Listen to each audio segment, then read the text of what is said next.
Bonjour à toutes et à tous. Je suis Laurence Thienot-Herman.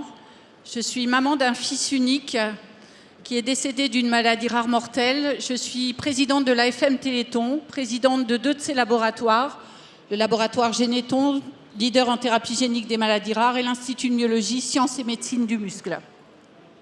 Je voudrais débuter en partageant avec vous une citation, la citation de Margaret Mead, qui est une anthropologue américaine du XXe siècle et qui disait ceci. Elle disait « Ne doutez jamais qu'un petit groupe de gens conscients et déterminés puisse changer le monde. En fait, ça s'est toujours passé comme ça. » Alors j'ai maintenant 6 minutes 16 très exactement pour vous expliquer comment un petit groupe de parents d'enfants malades et condamnés, des parents déterminés dont je fais partie, vous l'avez compris, parce qu'ils avaient la mort aux trousses, parce qu'on avait la mort aux trousses, parce qu'on avait les talons dans le vide.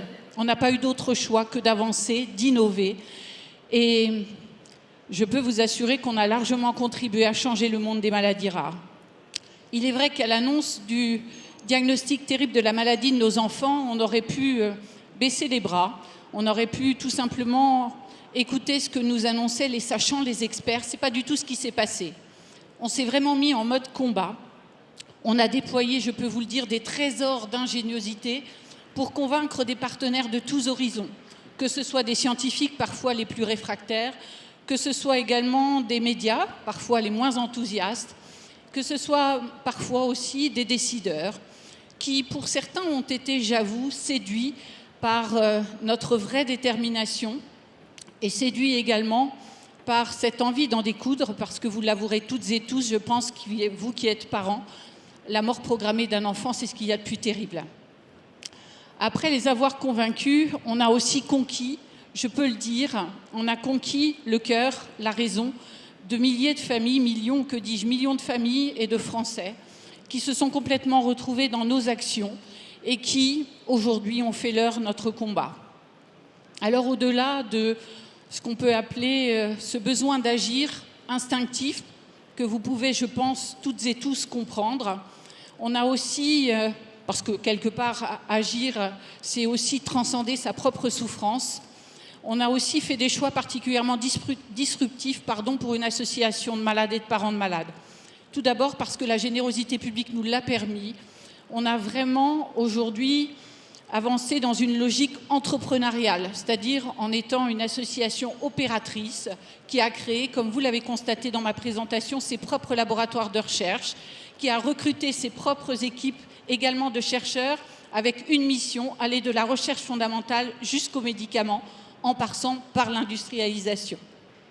On a aussi fait des choix scientifiques courageux, des choix scientifiques parfois qui ont été un peu décriés, je dirais, notamment au travers de la communauté scientifique. Ces choix, c'était au début la génétique à grande échelle, le séquençage à grande échelle, et à une période où beaucoup pensaient qu'il fallait continuer de couper le génome humain en petits morceaux et de l'étudier en bout de paillasse.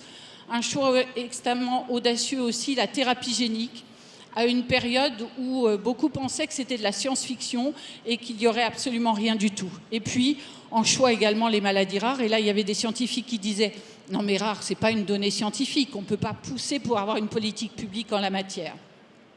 On a tracé la route, on a continué avec l'audace, avec la détermination, avec du courage. Vous êtes toutes et tous entrepreneurs, vous savez que dans l'ADN des entrepreneurs, il faut évidemment du courage, et parfois, malgré, bien évidemment, un certain nombre de contestataires ou des gens qui, pas toujours très bien intentionnés, ont essayé de savonner un peu la planche ou aussi de faire en sorte que ce fragile équilibre que l'on représente, on peut le dire, se fragilise évidemment et aille encore plus loin dans cet échec de la gouvernance atypique, parce qu'avec le mot association de malades, il y a quelque part des clichés en France, et il est clair qu'on sait toujours que malheureusement, dans cet ordre que nous bousculons en tant qu'association de malades, pour autant, bien souvent, on se dit la science c'est aux scientifiques, la médecine aux médecins, la recherche fondamentale à l'académique et le développement du médicament au secteur privé lucratif. Alors, une association de malades qui intervient dans ce domaine-là,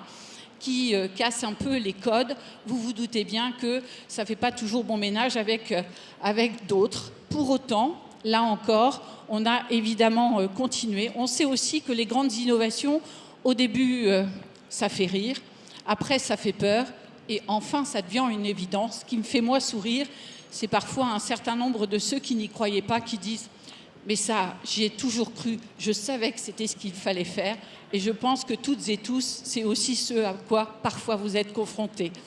Alors, si pour conclure, parce que c'est le thème du jour, si j'ai à résumer ce qui me rend le plus fière. Ce qui me rend le plus fière, c'est d'abord d'avoir permis des grandes percées, des grandes avancées dans ces domaines dans lesquels beaucoup n'y croyaient pas à l'époque. Ça veut dire quoi? Ça veut dire qu'on avait une longueur d'avance. On avait une longueur d'avance, que ce soit dans la génétique à grande échelle, que ce soit dans le domaine de la thérapie génique qui y aurait cru personne, que ce soit également dans le domaine des maladies rares et même dans le domaine de l'industrialisation de la bioproduction, où là encore une association de malades est venue. Ce qui me rend fière aussi, c'est le fait qu'on représente un modèle d'association entrepreneuriale comme il en existe très peu dans le monde et pas en France. Ce qui me rend fière aussi, c'est 36 ans plus tard que nous ayons toujours la confiance de millions de Français et c'est suffisamment rare pour être souligné. Et ce qui me rend fière, vraiment, mais vraiment très très fière, c'est d'avoir sauvé la vie de milliers d'enfants qui hier étaient condamnés et qui aujourd'hui, grâce à des traitements qui sont nés dans les laboratoires du Téléthon, sont vivants, vivent, et puis d'être aussi à l'origine d'une véritable révolution médicale qui aujourd'hui traverse bien sûr le monde, et on sait que dans les 3 années qui viennent, 20% des nouveaux médicaments seront des médicaments de thérapie génique. Alors oui, on a eu raison d'y croire, et vous avez raison d'y croire avec nous. Pour ceux qui n'étaient pas là hier, je suis sûre que vous serez là demain. On compte sur vous. Jamais trop tard pour bien faire, jamais trop tard pour bien fier.